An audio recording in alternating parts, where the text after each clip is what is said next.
Hey guys, Ramsey here. Welcome to another video. Today we have a review, and it's actually, believe it or not, it is the first from this house on my channel, which is unbelievable. I had to go back and check, but I actually have not done any reviews from this house, and there is a reason for it.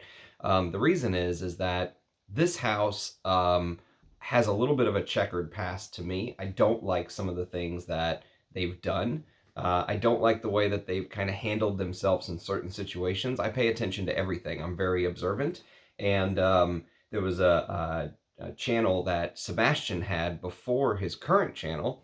And rumor is that this house kind of forced him to shut that channel down because of something he said about one of their fragrances. So I think in today's day and age, if you're that sensitive about fragrances, then you're probably in the wrong business, because people are going to say good and bad things about your fragrances. You can't stop people from sharing their opinion. And if you are that kind of person or brand, it's not a brand that I really want to be associated with. It's not a brand that I'm excited to discuss, you know? So that's the reason why I think this is the 839th video. So there are 838 videos before this one that I felt it was more appropriate to talk about other things than this brand. However, there is a couple fragrances in the collection that I feel deserve or warrant discussion. And so if you haven't figured it out yet, the house is Bond number 9.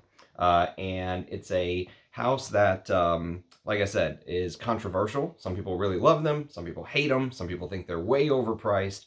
I get a lot of people that think they're overpriced, actually. But today we're going to talk about a discontinued Bond number 9. And if you know me, you know I love discontinued fragrances. This was actually, I believe, sent to me by Armando, my very good friend, who, if you ever see him pop up on any of my live streams, his sort of thumbnail is the Andy Warhol Bond number 9, the purple face Andy Warhol. His face is, excuse me, on the cover. This is not that one, okay? This is a different one. Bond number 9 had a sort of not a membership, but like a contract with Andy Warhol to create fragrances. And it's interesting because many people don't know this, but Andy Warhol was actually a big frag head. Okay, so if you go back to before Bond number 9 had the exclusive Andy Warhol contract, he put out stuff like this. This is actually an Andy Warhol fragrance from before Bond number 9 that no one talks about. It's called Andy Warhol Pour Homme, and it's distributed by Coffin-Lux. This is a late 90s release, and I'll talk about this. I think Dorothy P.O. perfumed this, so a solid perfumer, but obviously it's a drugstore-like quality, right? So they really stepped up to Bond number 9. And so this fragrance went through kind of an interesting time, if you will. So like I said, they're a house that I don't really rate, but this is one that deserves discussion, and it's called Silver Factory. Now, this fragrance went through some changes. So it came out in 2007. It was released by a perfumer named Aurélien Guichard, who we'll talk about here in a little bit. And so originally it was called Silver Factory. It then became, in 2013, they had to change both the name and the bottle were altered. This is according to Parfumo. I don't want to get sued by Bond number 9. I know they have been litigious in the past, let's say. So it says, according to Parfumo, in 2013, both the name and the bottle were altered due to an expired license agreement with the Andy Warhol Foundation. So they changed the name to Silver Bond, okay? And basically, a couple years later, I believe they discontinued it.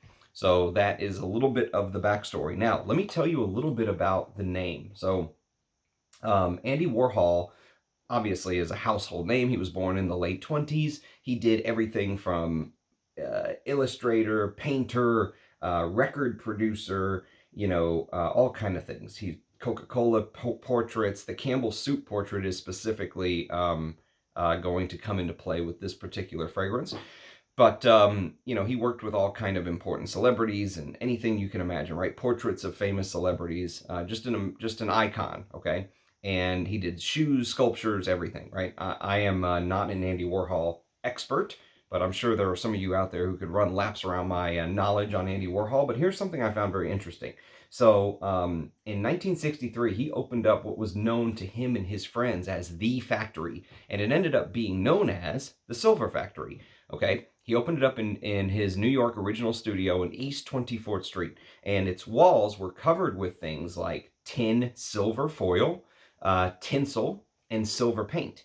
And so Warhol himself liked to decorate the interior with things like silver balloons, silver broken mirror pieces, foil marked the 1960s.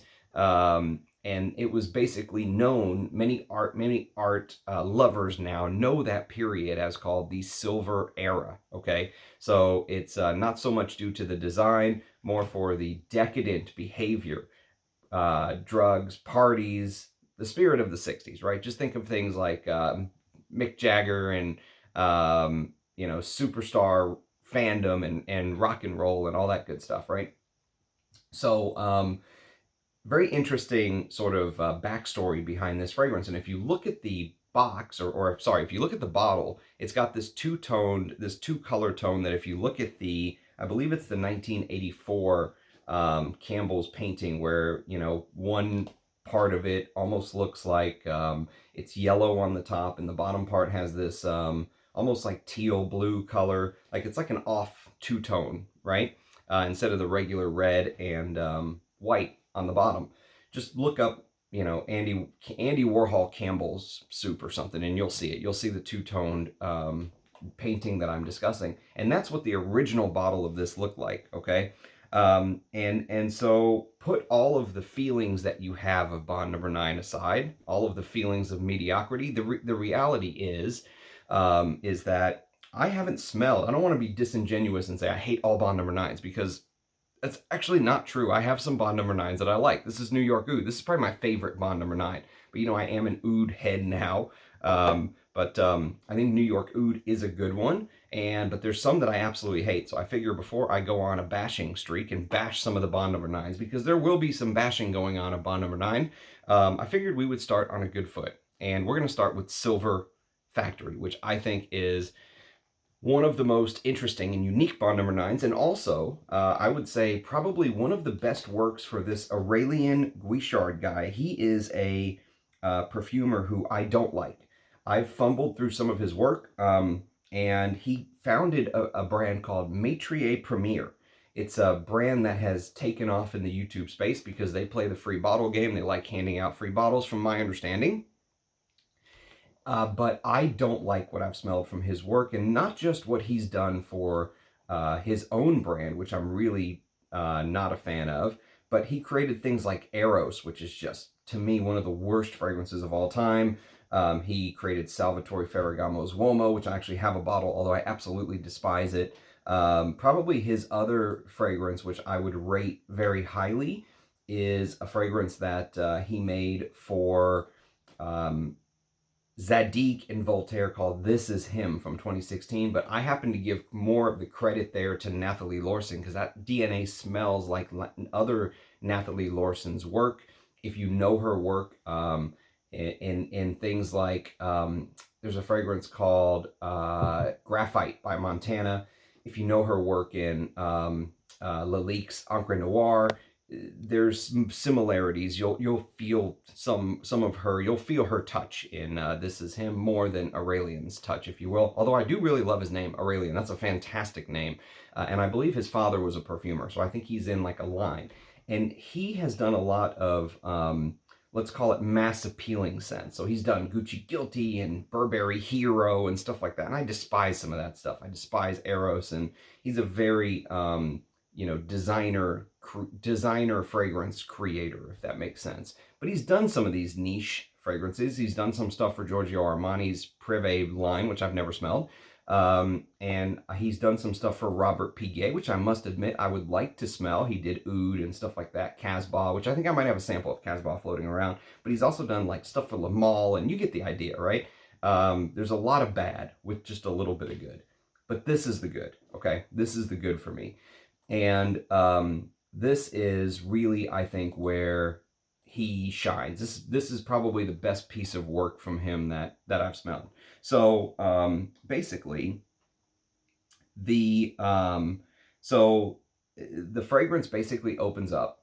Well, let me read you the note listing first. So we're on the same page here. So the note listing is lavender in the top, bergamot and grapefruit in the top, along with frankincense, iris, jasmine, and violet in the heart, with amber, cedar, and resins in the base, as they call it. Okay, so this has this kind of bit of textured lavender going on in the top. So whenever you first spray, you're going to get this very serious, sort of traditional man feel, is the way that I would describe it. This very traditional manly, like lavender, okay? Very professional in nature. And along with that, you're going to begin smelling this purple, almost the way that I imagine it in my head is just imagine this almost edible, resinous, purple Parma violet that feels very posh because it's flanked by iris. Now, one thing I should mention is that I have heard some people use the term pop or soda with this fragrance. And the fact that he loved to do Coca-Cola painting as well, maybe there's a little bit of a strange connection there. Maybe I'm tugging on a string that doesn't exist, okay?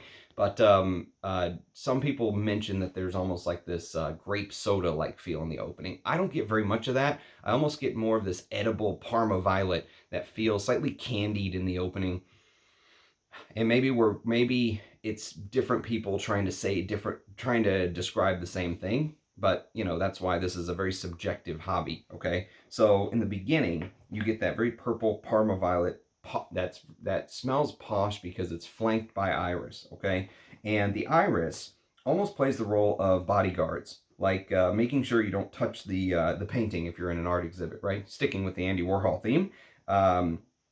It doesn't come across as like traditional iris. It doesn't come across as that lipsticky iris or anything like that. But you're going to get a slight hint up along with that of grapefruit and bergamot. Now, the iris does change as time goes on, but in the opening, it feels a little bit like like someone standing in the background, like a bodyguard, right? Not meant to be the main player, but it slowly does change as time goes on, okay? So you get a slight hit of grapefruit and bergamot, but I don't get very much in the opening because what ends up happening is basically this fragrance begins, the star of the show basically appears, okay? I just imagine the star like walking into the silver factory like Goldfinger and Austin Powers, you know? Just that level of entry. And so there is this sort of very clear, well, when it first hits my skin, the frankincense is the star of the show, by the way.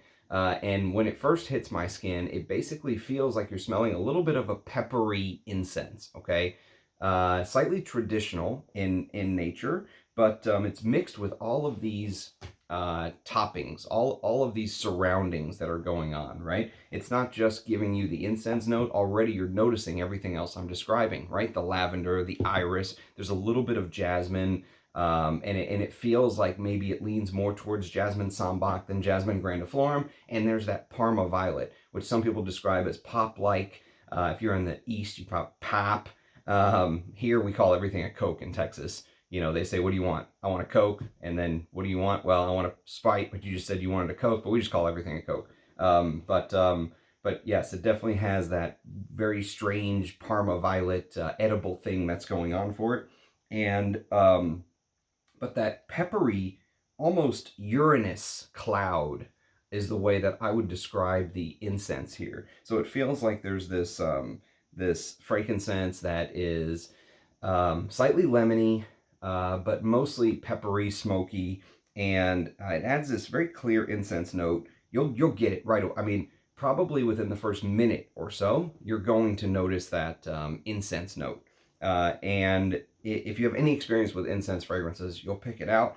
But this fragrance, to me, the way that I would describe this fragrance is it's really for somebody who likes their incense served to them wrapped up and coated, okay? They like it dressed with a chaser, is the way that I would describe it. They can't just sort of sip on out and out incense, like, for example, Incense Avignon, okay? Or if you know the unbelievably discontinued Bois d'Encens by Armani, okay?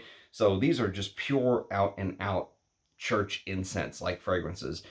And I still can't believe they discontinued this. This is probably one of the best just pure incense fragrances that you can buy without any other wrappings.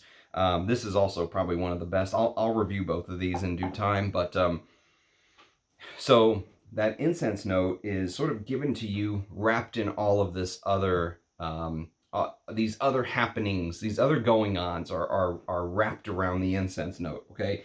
And part of that dressing that you get, part of what's part of what's dressing this fragrance up. So it's not just an incense, right? It's dressed up with all these other things, is this oriental base. And basically the oriental base is made of ambers and resins. There is a little bit of cedar wood in there, and the resins are made up of oriental style resin. So you're going to probably smell things like maybe a little bit of labdanum, maybe a little bit of myrrh, stuff like that, right?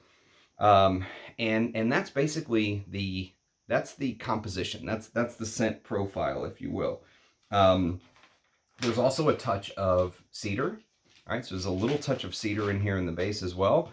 And altogether, you may have noticed that I mentioned this almost slight urinous quality in the fragrance. And sometimes frankincense to me can have this sort of lemony urinous smell depending on how overdosed it is in the fragrance and how it's used. And it's interesting because other people describe this stage of frankincense to smell like, you guessed it, silver or metallic for those who are watching in bed and dozing off and not paying attention.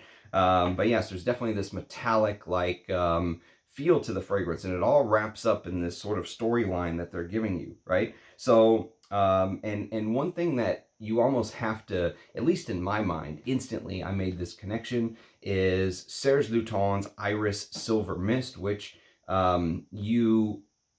if you follow my good friend Rich Mitch, shout out to him. He just unboxed a bell jar of Iris Silver Mist, but I actually have a review of Iris Silver Mist on the channel thanks to a very generous decant. I think Rachel very kindly sent me that decant. It's hard to buy so many fragrances when you're just one guy doing it on your own. I really do rely sometimes on the generosity of you folks. So she sent me a decant that was more than enough for me to review it and kind of give my 2 cents. So I do have some experience with Iris Silver Mist, but it's kind of like this misty coolness, right? Just imagine touching like a cool piece of metal. Imagine literally being in Andy Warhol's Silver Factory and touching one of those sort of art pieces made out of metal and the coolness of it, right? If no one else was in there and all of a sudden he walks in, the lights are off, the lights get turned on, and before the room heats up or anything like that, you go touch that cool piece of metal, right? That's a little bit the way how the iris begins to feel as it changes from just standing in that behind the scene bodyguard position to beginning to play a more prominent role in the scent, if you will. And I'm going to go out on a limb and say that the cold aspect has to do with that strange Uranus incense note in the beginning. And that you know, it's not just the iris giving the coolness. There are other things that he has done. Sometimes bergamot can come off metallic. You know, sometimes grape. I mean, it just depends on. Sometimes lavender. I've heard people say lavender can feel metallic sometimes. I mean, it really just depends on the way Aurelian built this accord. But when I smelled this, it took me, you know, I've probably worn 3 or 4 mils of this, so I can't tell you I'm like a professional expert. I haven't worn an entire bottle or anything like that. But from my sort of breakdown of the composition, I thought there were other things giving it this metallic or silver feel than just the iris. Okay, the iris was obviously a big part of it. Rumor is that Andy Warhol, like I told you in the beginning, was a big perfume fan. Okay, and that's the reason why his name started to get put on perfume. And one of his favorite notes apparently was actually iris. So it makes perfect sense that there is iris mixed up in this sort of accord that they built for him. But I very well may be wrong, that there's other factors coming into play with this silver metallic-like feel, right? So many folks, when you watch reviews of this, or if you hear people talk about Silver Factory, although this is a very underrated fragrance, a lot of people don't talk about Silver Factory, but a lot of them like to focus on the heavier notes of the composition. It's easy to focus on the smoke and the oriental aspects, and you know, you start to pay attention to things like that peppery, smoky, you know, ember-like incense that I was mentioning earlier. And by the way, quick curveball here. The literal definition of ash, for ash, is the powdery residue left after the burning of a substance. And so once that powdery, think iris, right, substance is left, Is it heavy or is it light, right? Just imagine the ash from like a cigarette or a cigar or something like that, right? It's light as air. I mean, you could just blow it away, or a slight breeze could push that ash away. And the reason I bring this to your attention is that is the best comparison that I could kind of give you to the way the fragrance wears on me. I'm not saying it wears light as air, but I am saying that there's a lightness to it. To a fragrance that's described as spicy or smoky, to a fragrance that many people focus on, the woods and the incense, the frankincense and the ambers and the oriental style and stuff like that, right? There's another side of it, okay? And so it isn't a heavy space filling oriental. It isn't something like opium or anything like that. Even though it has that oriental base, to me, it's not a beast mode incense. It's not a beast mode wood or smoke or ash or anything like that. It's not super dark. The florals are very lightly blended. I don't get very much jasmine, although I think that Parma violet like feeling, whether you want to call it pop or edible Parma violet, like I try to describe it as candied Parma violet, there is florals that obviously weave its way into the scent, but the florals are not super heavy. The incense is not, even though it's the star of the show, it's not, super heavy on the nose. It wears more, for you folks who know Russian Adam's work, it wears more like Mysore Incensa. It's like it's a lighter take on incense, if you will. And so if you go back to the top, that lavender, which I described as very professional in the start, is another great representation of how the fragrance basically wears on your skin. So, it's professional, it's polished, it's unique. So even though it is unique and intricate, it wears like it wants to be executive. It wears like it wants to be professional. It wears like it wants to be somebody who is courteous of the person standing next to them. So just think of the two-tone, to wrap this all up. Think of the two-tone Campbell soup can that I started talking about in the beginning, right? And how when Andy Warhol painted them, he painted them sort of different colors from what you would expect, right? And just that two-tone, two sides of the same coin is kind of like what the best way that I can describe the way that the fragrance wears on skin is, yes, there are elements of the oriental, heavier resins and stuff like that. And obviously the incense is the star of the show, but it's wrapped in this kind of very unique wrapper. And part of the second side of the Campbell soup can, the other side of the coin, if you will, is that it wears like a very professional fragrance. And so for me, this could be an easy office wear. Like I wore this to the office today, obviously dressed like this. I had one more button, but other than that, I was dressed like this. And, I think this would be a perfect office wear because it's unique enough that for a frag head like me, it keeps my interest. But it is sort of professional enough where that traditionally manly lavender, let's say in the top, does exactly what it's supposed to do. And the incense makes it a little bit unique, but it's not a beast. It's not like you're wearing Interlude to work or something like that, right? Because that also has incense and resins and stuff like that. But Interlude wears heavy as hell. It's really like being in an opium tent, right? This one wears more professional. This one wears like it wants to go to Men's Warehouse and get a custom tailored suit and go to the office. To me, anyways, that's my opinion. I've heard some people completely disagree with that, but there are a lot of times I disagree with stuff that's said in FragCom, so I have no problem kind of going against the grain. But that is my take on silver. Andy Warhol Silver Factory. I would love to smell the Andy Warhol with his face on the front. I forgot what that one's called, but I think it's called just Andy Warhol. It came out in 2011. It's also discontinued. The whole Andy Warhol sort of collab is all discontinued. So there's a lot of Bond number 9s I've never smelled. Like I said, there's going to be some bad Bond number 9 reviews coming up because there's some I absolutely despise. But there's some that I like. This will be a positive review. So there'll be some good, there'll be some bad. I just can't believe I haven't done a single Bond number 9 review on the channel yet, which is just shocking to me. So more to come from the house. And again, this is going to go down as one of our discontinued gem fragrances because it is officially discontinued. You know, I'm sure full bottles are very expensive. I'll try to put the two-toned bottle, the original Silver Factory bottle, so you can see what I'm talking about when I'm trying and failing miserably to describe that Campbell soup painting. You know, and if you just look it up, you'll see it as well. But if you have any experience with this, I would love to hear your thoughts. Thank you. I believe it was Armando who sent me this very generous sort of travel atomizer, if you will, discovery atomizer. So thank you very much, mate. And, you know, I love seeing your face in the comments, love the interaction. Thank you to everyone who is here to go along in the journey side by side with me. Thanks for the feedback, guys. Love doing these videos for you. Thanks for watching. Cheers, and I'll catch you next time. Bye-bye.